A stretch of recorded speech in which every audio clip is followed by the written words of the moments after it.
Chapter 24. Evanlyn had been waiting for Halt and Will to leave Ragnak's war council. As the two grey-cloaked figures, in company with the burly Jarl Irak, emerged from the great hall and walked across the open ground that fronted it, she started forward to intercept them. Then she stopped, uncertain how to proceed. She had been hoping that Will might come out by himself. She didn't want to approach him in front of Irak and Halt. Evanlyn was bored and miserable. Worse, she was feeling useless. There was nothing specific she could do to contribute to the defence of Hallisholm, nothing to keep her mind occupied. Will had obviously become part of the inner circle of the Skandian leadership, and even when he wasn't in meetings with Halt and Irak, he was off practicing with his bow. It sometimes seemed that he used his practice sessions to avoid her. She felt a little flare of anger as she recalled his reaction when she asked him to teach her to shoot. He'd laughed at her. Horace was no better. Initially, he'd been happy to keep her company. But then, seeing Will constantly practicing, he'd felt guilty and began spending time on the practice field himself, honing his own skills with a small group of Skandian warriors. It was all Will's fault, she thought. Now, as she watched him talking with his old teacher, she saw the two of them stop as Will made a point. She realised with a great sense of sadness that there was a part of Will's life from which she would always be excluded. Young as he was already a part of the mysterious, close-knit Ranger clan. And Rangers, she had been told since she was a small child, kept themselves to themselves. Even her father the king had been frustrated from time to time by the close-mouthed nature of the Ranger Corps. As the realization hit home, she turned sadly away, leaving the two Rangers, Master and Apprentice, to their discussion with the Skandian Jarl. Morosely, she kicked at a stone on the ground in front of her. If only there was something for her to do! She stood uncertainly, undecided where to go next. She turned abruptly to see if Will and Halt were still standing talking where she'd last seen them. As it turned out, they had moved on, but her sudden turn brought her into unexpected eye contact with a familiar, though unwelcome, figure. Slagor, the thin-lipped, shifty-eyed woolship captain whom she had first seen on the rocky, wind-swept island of Skorgel, had just emerged from one of the smaller buildings that flanked Ragnak's great hall. He stood now, staring after her. There was something in his look that made her uncomfortable. Something knowing. Something that boded ill for her. Then, as he realized she had seen him, he turned away, walking quickly into the dark-shadowed alleyway between the two buildings. She frowned to herself. There had been something suspicious about the Skandian's manner, she thought. Half because she wanted to know more, and half because she was bored, with nothing constructive to do, she set out after him. There had been something in the way he looked at her that told her it might be better if he didn't know she was following him. She moved to the end of the alley and peered cautiously around, just catching sight of him as he turned right at the rear of the building. She paralleled his path, moving cautiously to the next alley, pausing, then peering round again. Once more, she caught a quick glimpse of Slagor, and she guessed from his general direction that he was heading for the quays, where the wolf ships docked. Realizing that her own actions might appear highly suspicious, she glanced quickly around to see if anyone might be watching her. Apparently not, she decided. Still, she crossed back to the far side of the street before following in the pursuit of the wolf ship's skirl. As she slid unobtrusively from building to building, she saw him several more times, confirming her first impression that he was heading for the docks. That was logical. Presumably his ship was among the fleet moored there. Probably Slagor had some ship's business to attend to, she thought. The suspicious manner that she had noticed was probably nothing more than his normal shifty-eyed demeanour. Then she cast the doubts aside. There had been something else, something knowing, something calculating. Evanlyn was, naturally, constantly aware of her precarious position here in Hallisholm. Ragnak might have no interest in punishing a recaptured slave, but if her real identity were to become known, his reaction was a foregone conclusion. He had vowed to kill any member of the Araluen royal family. Now it seemed important to her to find out what had been behind Slagor's look.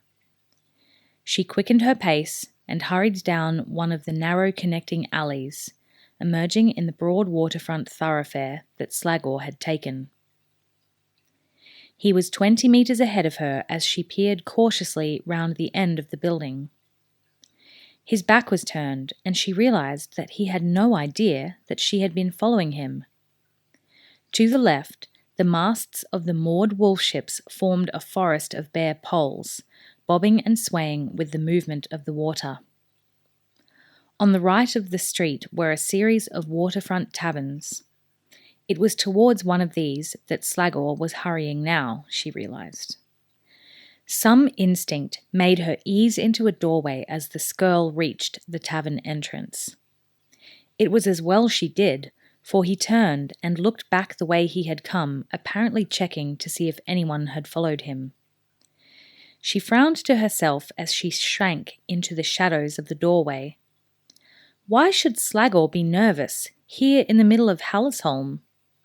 Certainly he was one of the less popular wolf ship captains, but it was unlikely that anyone would actually do him harm. There was obviously something going on, she thought, and she determined to get to the bottom of it. Close by, moored to one of the timber quays, she saw Slagor's ship, Wolf Fang. She recognised it by the distinctive carved figurehead. No two wolf ships had the same figurehead, and she remembered this one all too well from the day when Wolf Fang had come limping into anchorage at Skorgel. With it had come the news of Ragnak's vallis vow against her father and herself, so she had good reason to remember the grotesquely carved icon. For a moment she hesitated in the doorway. Then the door behind her opened and 2 Skandian women emerged, shopping baskets in hand. They stared at the stranger on their doorstep, and she hurriedly apologised and moved away. Behind her she heard the angry comments of the women as they headed for the market square. She was too obvious here, she realised. Any moment Slagor might emerge from the tavern and see her. She glanced uncertainly at the ship, then came to a decision and, moving at a half run, she made her way down the waterfront to the quay where Wolf Fang was moored.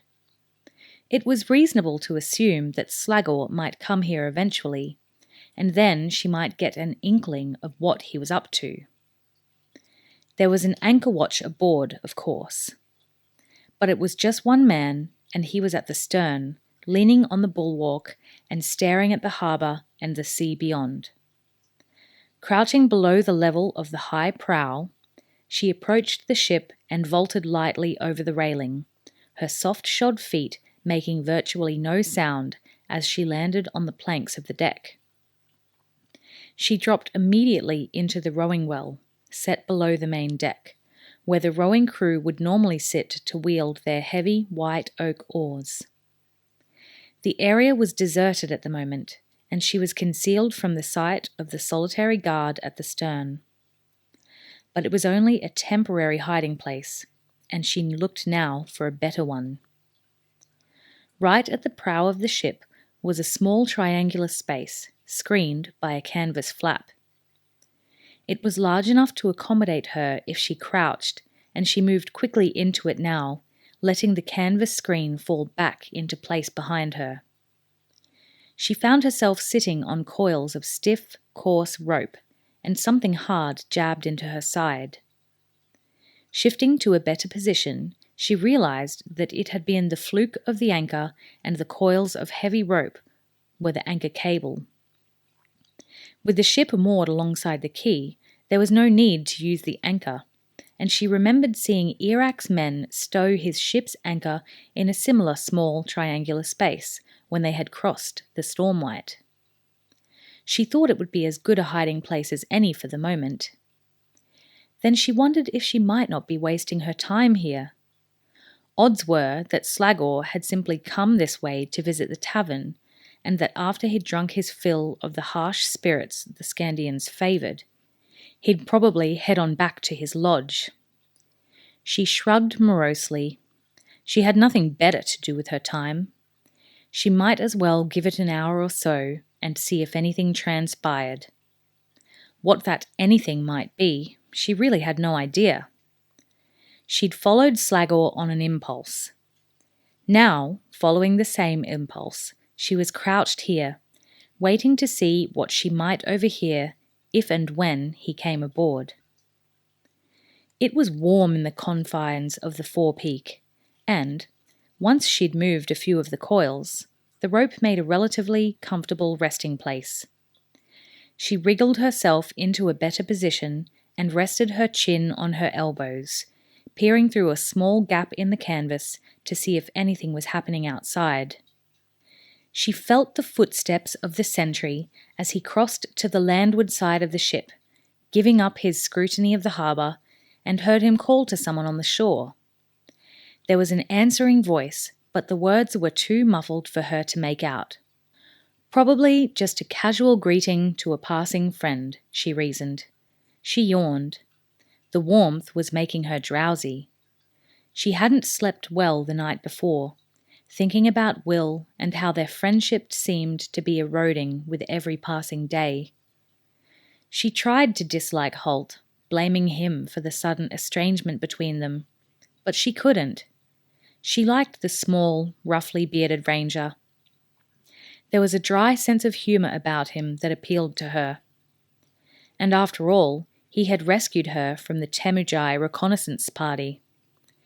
She sighed. It wasn't Halt's fault, nor Will's.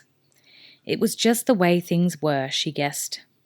Rangers were different to other people, even princesses. Especially princesses.